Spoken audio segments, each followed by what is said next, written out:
The 4 years under the Biden regime absolutely devastated the Angel family movement and basically put us back at square one. We have got to become smarter about what's happening and stand up for American citizens. We deserve to be heard. The system failed myself, my family, and the community and the United States. This is a crisis in our country. They can't ignore us anymore, and we're going to continue to keep getting louder. Their lives mattered. And we will never stop fighting to end these preventable, 100% fully preventable tragedies. All new at 2, Angel families rallying behind the Trump administration's border policies today, sharing gut-wrenching stories of how migrant crime shattered their lives. Just hours after DHS Secretary Kristi Noem faced a barrage of insults from Democrats and anti-ICE protesters.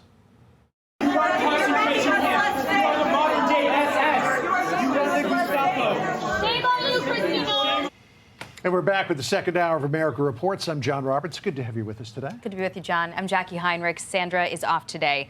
One of those Angel moms, Agnes Gaboni, was seen embracing Secretary Noem after the hearing, and she is not holding back. Agnes calls the Democratic grilling of Noem nothing more than political theater. She is here with us in the studio, and she will join us in just moments. But first, congressional correspondent Bill Melugin reporting live on Capitol Hill with the latest. Hey, Bill. Hey, Jackie. Well, Secretary Noem testified yesterday that she feels one of the biggest threats facing America, what she loses sleep over, are the millions of unvetted illegal immigrants who came into the U.S.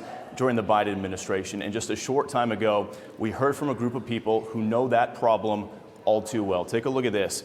A group of more than a dozen Angel families gathering together right here at the U.S. Capitol today to hold a press conference, all of them holding photos of their loved ones who died at the hands of illegal aliens. They were joined by Republican Congressman Abe Hamadeh, who's introducing a bill to create a national memorial right here in D.C. to honor the victims of migrant crime. This memorial gives the victim's family, and especially the Angel's families and the Angel moms who have been ignored for years, the national recognition they deserve. But in many ways, it also shames the politicians who allowed this situation to happen. One of the Angel moms was Mary Ann Mendoza. Her son Brandon, an Arizona police officer, was killed by an illegal immigrant who was high on meth, who crashed head-on into him on the freeway on the wrong side of the road at more than 100 miles per hour. This memorial is needed because, folks, we need to understand more people are killed annually by open borders and fentanyl and illegal alien criminals killing our loved ones than were killed on 9/11. And they were also joined by Arizona Congressman Andy Biggs, who called on Speaker Mike Johnson to bring this bill to the floor immediately, and he became emotional. No parent should ever have to stand at a podium like this in the greatest country on earth to explain why their child was taken by someone who should never have been here. Never. This government failed. My son Ronald should be here today.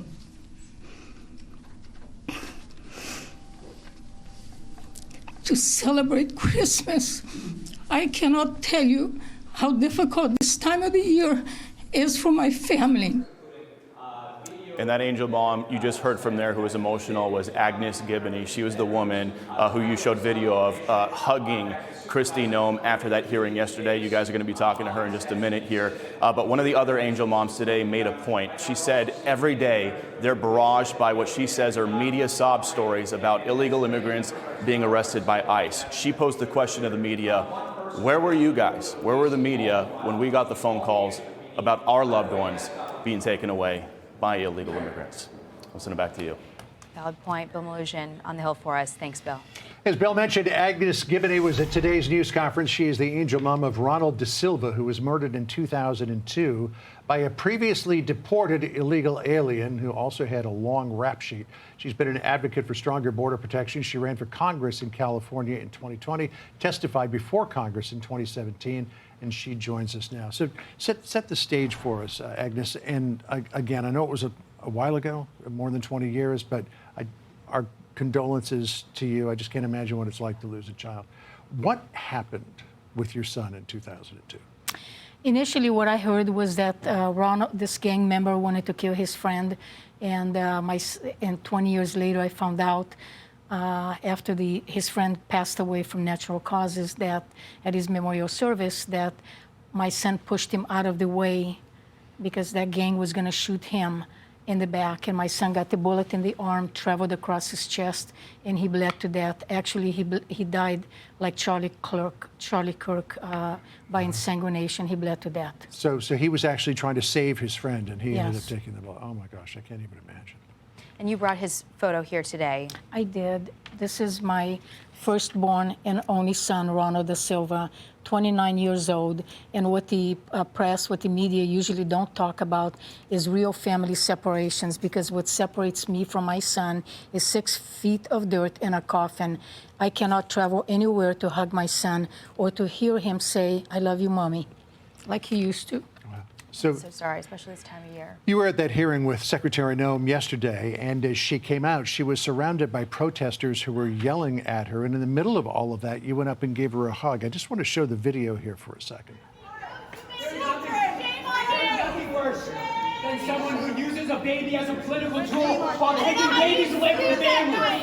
You cannot use a baby as a political tool while you take away the rights of families. How dare you? How dare you? How dare you?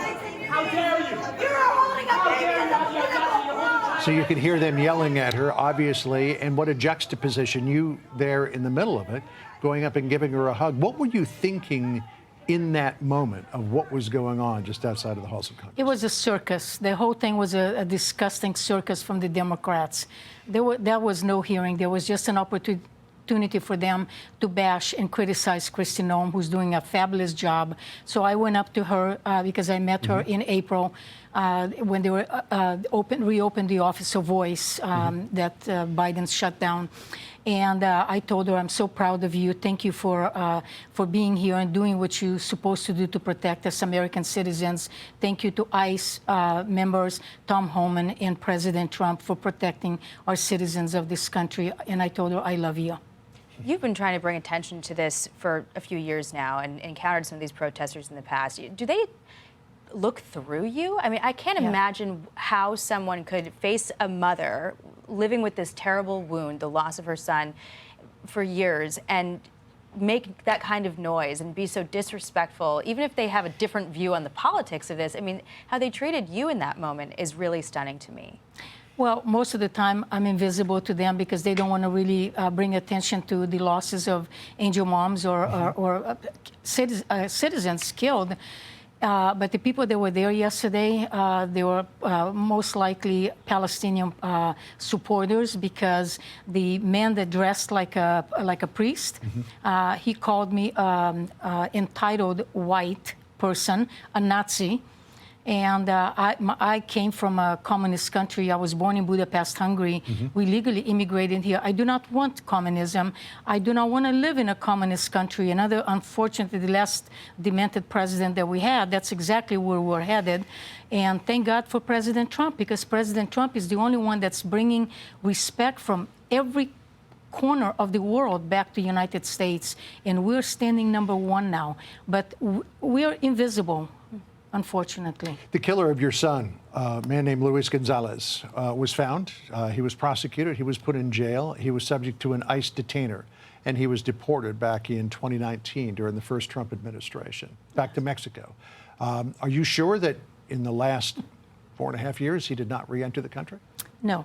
I have no guarantee, and I'm trying to find out if he has returned, because his family still lives in El Monte, where my husband was a deputy chief of police, where my son was killed, and most likely he is back.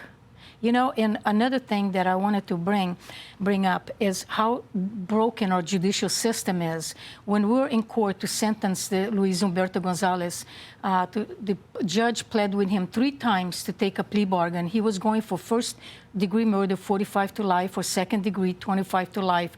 And he ended up begging him 3 times. You can pull the transcripts at Pomona Superior Court. He begged him 3 times to take a plea bargain, and he got voluntary manslaughter, 11 years plus 10 years for using a firearm, and even the 21 years got reduced to about 17 and a half, and he got released a year early.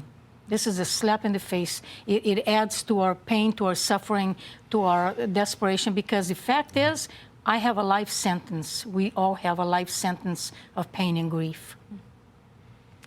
Agnes, I'm so sorry for your loss, especially dealing with that around the holidays, and appreciate very much your strength in continuing to talk about this. Our heart breaks for you, and we'll continue to pray for you. And your Thank family. you. And keep our loved ones in your minds and your prayers, please. Thank you for joining us today. Thank you. God- Hey, Sean Hannity here. Hey, click here to subscribe to Fox News YouTube page and catch our hottest interviews and most compelling analysis. You will not get it anywhere else.